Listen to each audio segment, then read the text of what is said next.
Hi, my name's Gay Flashman, and for those of you who don't know me, I help corporate comms professionals around the world create amazing content. So that's anything from webinars and podcasts through to articles and blogs and social and corporate video. Today I'm talking to Patrick Reichenmiller from Swiss Re. I started by asking Patrick how he got into comms in the first place.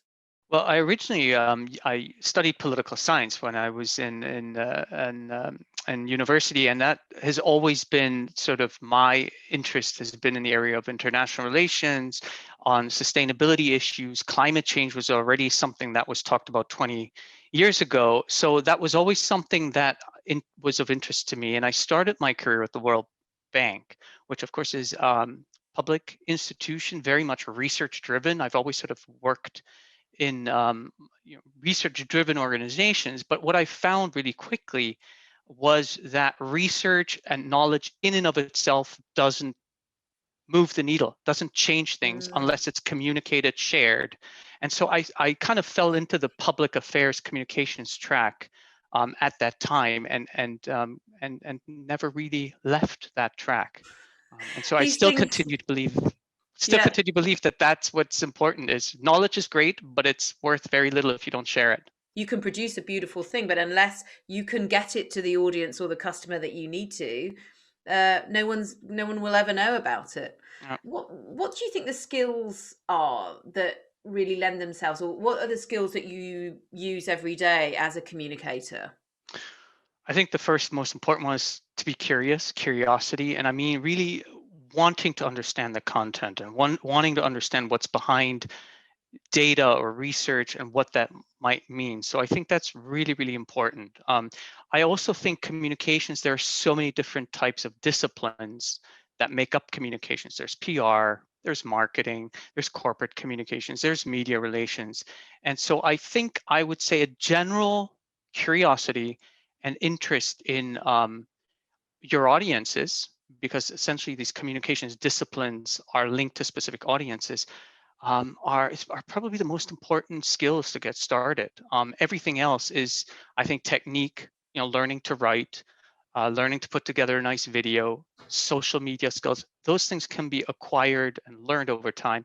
But I think it's that initial curiosity that that that is probably the most important for any communicator. It sounds like curiosity is a theme that has run through your career and continues to kind of light your fire from a professional point of view. When you started, X number of years ago, when you look back on that, how do you see the landscape has changed in that time from a comms point of view? Is it simply in the platforms that we've got and the technology? How have things changed? I would definitely say, obviously, technologies have changed, platforms have changed, but probably much more importantly, it's the type of communication that has changed, in that today it's much more about engagement and two-way communications, which I think is quite different to maybe even 30 years ago, when it was much more about broadcasting and getting your messages out there. That stuff's not enough anymore with the new platforms we now have. You really need to be able and wanting to engage in a dialogue to get your message across. I think that's probably the biggest change and shift that we've seen. And it's, yeah, you've got a lot more Yeah. stakeholders engaged in that too. Yeah, absolutely. And yet I think the challenge for a lot of corporates, as we know, and brands is, and maybe it's more corporates than the B2C brands actually find it, they can be quite fearful about having that two-way dialogue, because inherently that's going to mean the good and the bad, isn't it? You're always going to get criticism. That's right, absolutely. And I think that that's why I think authenticity is such an important part of communicating nowadays. It's just not, I think people do see through, um, you know, they can see through when your messaging doesn't chime and isn't aligned with your actual actions. And I think the way you communicate, therefore, is a lot more personal, but also a lot more, it has to be a lot more authentic. And so, yes, I think a lot of corporations, big organizations are still not used to doing that. But I think that's that's the direction and that's sort of the road we're on. And I think that's what many consumers and the public at large would expect. So obviously, it's a journey. It's not something for many organizations. It's a journey, but I do think you've already seen huge progress, I guess, in the way that organizations communicate. If you look at just 10 years ago, it was very different to today. What else do you think that companies who do authenticity well and who've really tapped into that, what do they do that perhaps others don't? I mean, we see some really poor attempts at authenticity that are crass. Um, what's the way of doing it well? What's the secret? For me, it's very much seeing the people behind a business. For me, that is sort of because at the end of the day, every organization is made up of people, and I think companies that do that will really get their employees involved in communications. It's not just the corporate communications department that does all the communicating. Even Mm. more importantly, it's the staff and the employees behind an organization that I think play such a huge role. So, we company I work for, which is Swiss Re, we do try to encourage people to engage on social media, to share their knowledge, to engage with their peers. I think that makes any company, a lot more authentic. And giving that extra access, I think, is a bold step for many, but I think it's a really important one in driving authenticity. Again, looking at that, what are the guardrails or the structures that an organisation should or could have in place? And really, whether it's a large or small organisation, is it as simple as I think Google at the start used to have the "be sensible, don't be stupid" kind of ethos, but should organisations have much more formal structures in place? Well, I remember a time when YouTube and Facebook and LinkedIn, they were all closed. I mean, you were not able to access those platforms from a work Yeah, laptop, certainly. Um, absolutely. and I think that's changing. I think more and more companies are embracing it. Not everybody for sure, but a lot of them are. So I remember that those days, and that's not too long ago. Of course, there are rules that, be sensible. If you speak your mind, speak in your personal capacity, of course there's always going to be an association with the organization or company you work for, but I actually don't think the guardrails need to be all too tight and too narrowly defined. So yeah, I mean, every organization should have some kind of social media policy, and employees should be aware of that, but I don't think they need to be all too restrictive. I guess circling back to what you said right at the start, which is if we're clear on our purpose as an organization and that authentically is running through the company, then our people should reflect that. Mhm. Yeah, exactly. I think it kind of says a lot about your organization, doesn't it, in the end? If Yeah. if Yep. you're if you can trust your employees, and I think this is such an important aspect. Authenticity, trust is something that um, is probably the gel that holds a community of like-minded people, employees together. I think if you've got that, then you don't have to be all too nervous about your employees derailing what you want to, communicate outside of your organization on social media Mm-mm-mm. and the like. Now we're recording this on the week of Davos. So Davos, and it's a digital Davos. Obviously, this year we can't go. We can't go up the mountain. We cannot go and meet as a group. But actually, what we've seen, I think, over the last couple of days is actually that digital Davos is really engaging audiences. And um, I wonder what you think about the shift that is obvious there and obvious as well across all a lot of the comms that we're seeing today from corporates, which is a shift to the importance of sustainability, the shift to the path to net zero. It seems to me to have reached a tipping point where this was discussed in Davos many years ago, and yet nobody seemed to kind of hear that message. It seems like that message is really cutting through now, and that this year in the run up to COP26 is going to be the year of comms around net zero. What is your sense around how that conversation will happen this year? Yeah, I think you're absolutely right. I mean, many of us who've been involved in the climate change discussions, we're kind of thinking, wow, we talked about this longer, years ago. From my perspective, I think the real shift is that climate change is not just a corporate social responsibility issue. It's really become a core business issue for companies.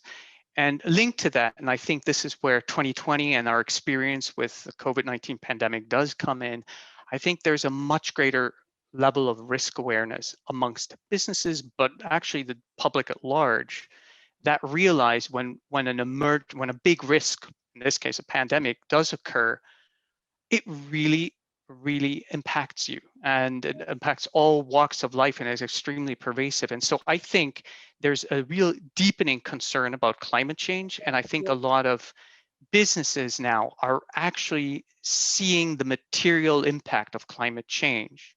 So last year, I believe there were over $200 billion of losses, economic losses caused by natural disasters and extreme weather events, of which, by the way, only 40% were insured. So that leaves a lot of people sitting on a lot of losses, and in some instances, this is an existential threat for some businesses and households. So I think seeing that risk materialize and actually hitting the bottom line, I think is making a real difference. And I do think businesses and households, individuals are really thinking hard now, okay, we better do something about this risk.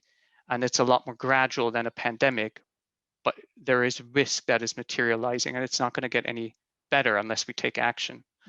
So So it I feels think like that's the penny's dropped for the wider the wider populace.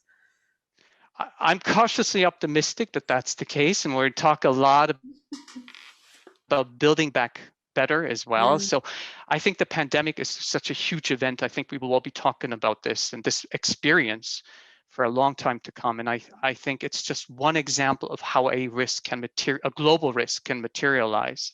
And I think climate change is one that, I think we're starting to feel, we're starting to see. It's a lot more gradual, but I like to think the penny's dropped. When we're in, so going back to the messaging, there's lots of messaging coming out of Davos, and about around the companies, stakeholder capitalism, lots of discussion around the path to net zero and sustainability. I guess there's a couple of areas I wanted to pick up on. One of them is the authenticity piece, which I think is very difficult for a lot of companies, especially if you look at companies that, for instance, have got a fossil fuel legacy that they're trying to discuss, and that's a very, very challenging situation where they're feeling that they're making the pivot to sustainable activities. But also there's the challenge of making sure that you're heard as an organization. How do companies that succeed at this in the comms space, how do they differentiate themselves? Well, I think it's really important, coming back to the issue of authenticity, be transparent about what you're doing. And I think companies now, assuming that they realize this is a real risk, I think it's in their core interest to show what they're doing in this space. And I think that can happen from two perspectives. On the one hand, I think it's a competitive advantage, I think, to show that you're a first mover, that you're on top of the issue, So it especially makes as business sense. regulatory Yeah.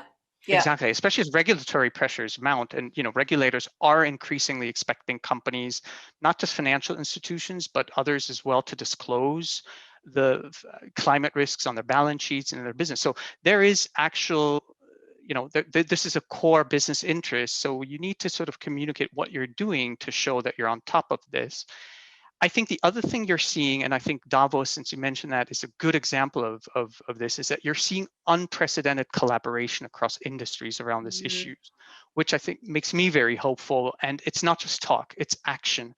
And the action is around not just what are you doing as a company, or what are you doing in your industry, but what are you doing in terms of helping to get on top of climate risk and decarbonize your entire value chain. And that is why cross-industry collaboration is so important, because think about the shipping industry. Yes, there's container ships, but there's also ports, there's energy companies, there's financial institutions. All of these players have to play a part in the race to net zero and decarbonizing an entire value chain, or consumer goods industry, same thing, right? It's the producers behind that, it's agricultural producers, it's again energy companies, it's finance. So this is, in my view, quite unprecedented. I don't think we've seen that level of collaboration so far. So communicating about climate change and what you're doing, I think, plays a really important part in helping to foster collaboration as well, and seeing where you can link up, connect. So being open, telling people what you're doing, as you said, humanizing it, showing examples will mean that others might embrace it. Exactly. I think so. I think you can really inspire others as well to show, well, this is what's possible. I do think that's being backed up by a lot of public demand as well, consumer demand. I just saw today a poll that was released, I think, by UNDP, UN Development Program, showed Yeah. that 2/3 of people around the world, of all ages, 2/3 actually think this is the biggest issue. Climate change is a climate emergency. I thought that was very interesting. So it should really encourage companies who think about their consumers, and governments, of course, to respond to that demand. Yeah.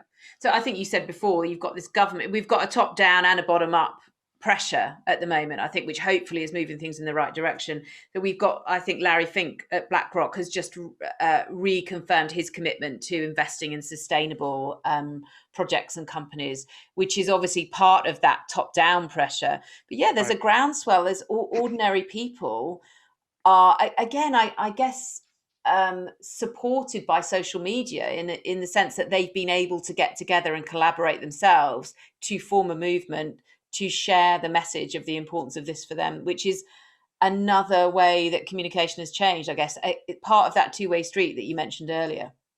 Absolutely right. Absolutely right. And I think there's, especially now post-pandemic, well, post-pandemic, that's not, we're still in the pandemic, but hopefully we'll Yeah, get out of it. hopefully we're on There's our way hope at the end of the tunnel.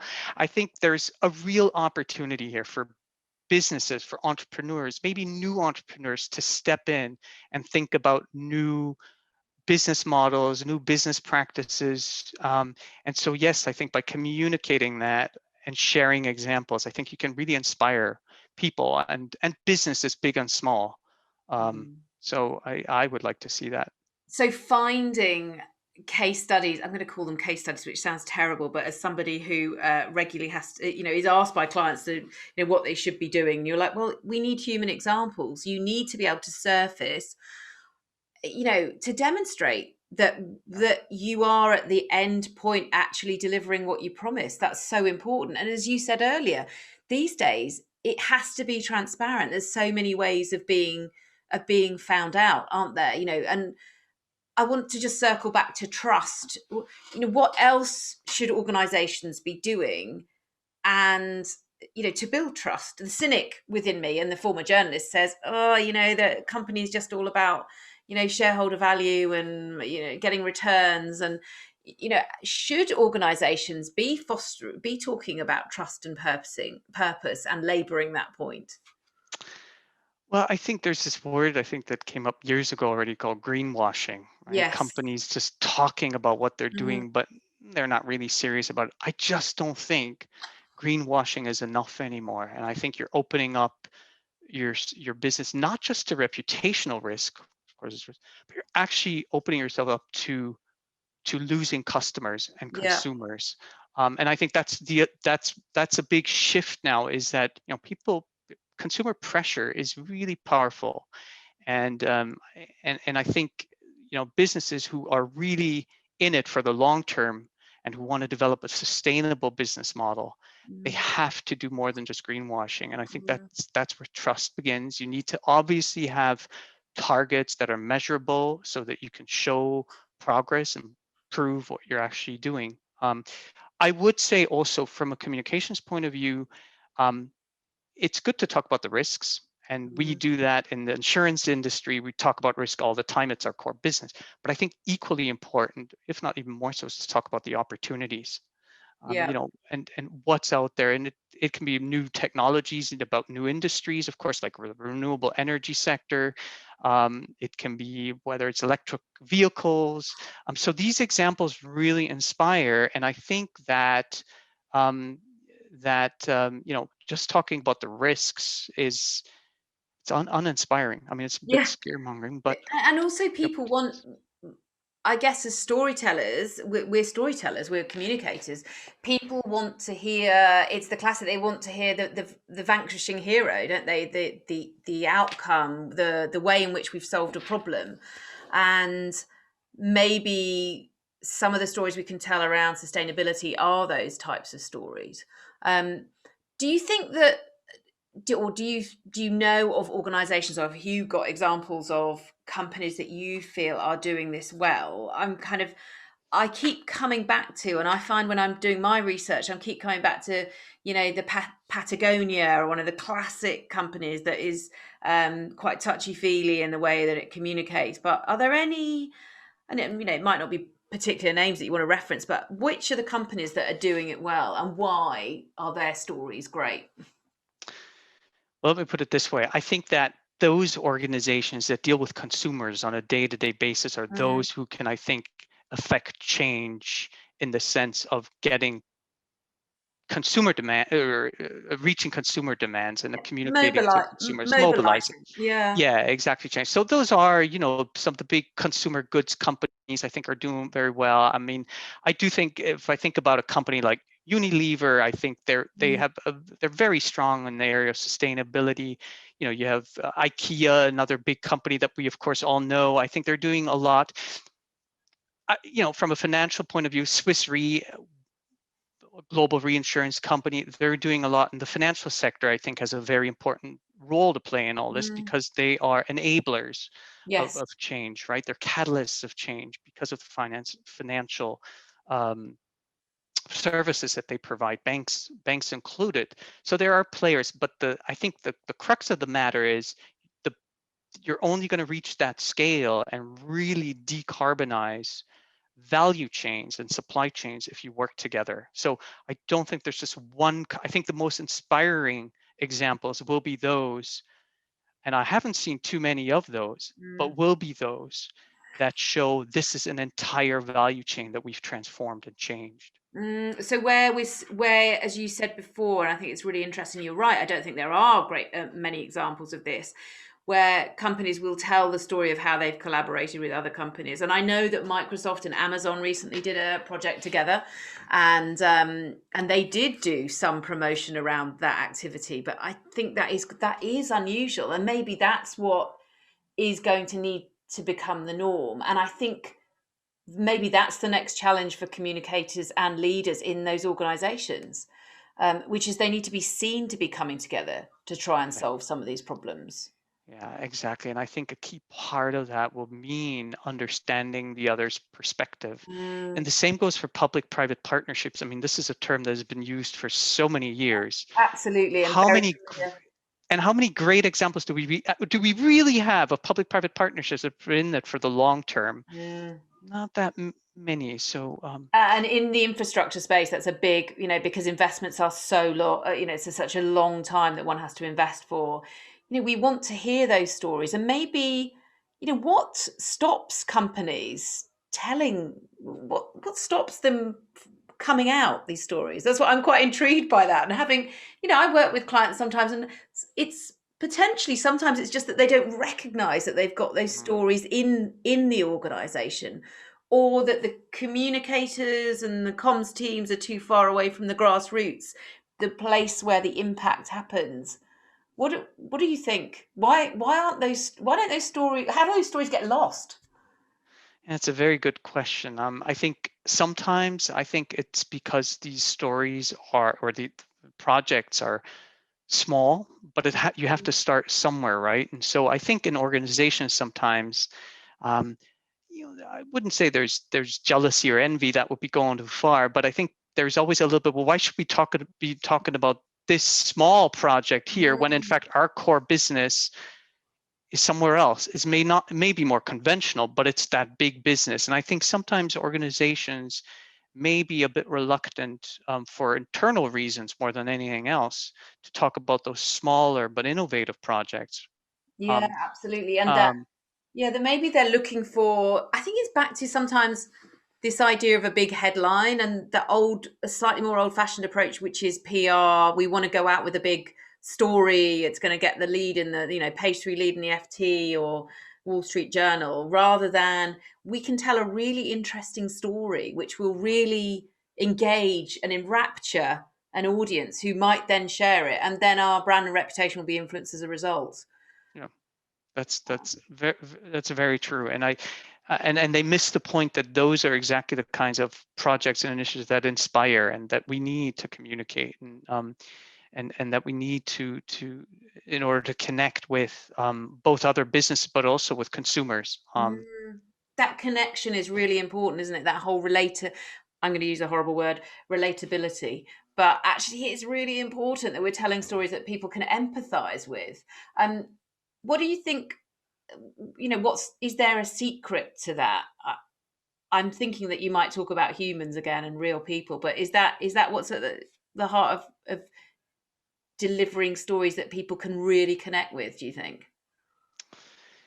I think it's almost more basic than that, in the sense that I think it's really important to understand another's person or another company's, organization's perspective. Yeah. I mean, I think this is something that very often when you look at the social media world right now, is that we seem to be losing that a little bit when you look at the echo chambers in the social media world. And I think we need to understand another person's or another organization's perspective much better, to understand, well, where are those connection points, where are those interaction points that will allow us to collaborate or reach across the aisle when it comes to politics and sort of more issues that are perhaps more tribal. Even a topic like climate change, as you know, is easily politicized.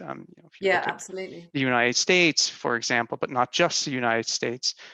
So how do you cross that chasm, and how do you understand that other perspective in order to collaborate and find a solution to something that will impact both of your organizations and everyone. It's actually about empathy, a lot of it, isn't it? It's It sure is, yeah. empathy, and going full circle to where we started our conversation about curiosity, Yep. about other Yes. situations. So, Patrick, just to round up, what does the year ahead bring you and the broader comms environment and some of the areas that we've been discussing today? What do you see dominating your work and your thinking over the next 6 to 9 months? Well, certainly what with COP26, the climate summit happening this year, it was supposed to happen last year, actually. So we're eagerly awaiting the outcome of that, eagerly are waiting to see what commitments companies and governments will make. So climate change will be a huge topic for us, for me personally as a communicator, and I'm very, very keen. First of all, I'm really, it's great to see some of the collaboration that's being highlighted this week during the Davos, the virtual Davos Agenda Week. And we're going to be hopefully building on that and highlighting some of not just the risks, but also the real opportunities that lie within this agenda as well. So I think, I think it's a real opportunity for business to step forward and come up with new innovative ideas. So that's what That will lies be ahead. that's the optimistic note that we need to It's the end on. optimistic note. Yeah, Yeah, absolutely. exactly. Thank you so much for your time today, and your words and your thinking. It's great to hear from you. Oh, you're very welcome.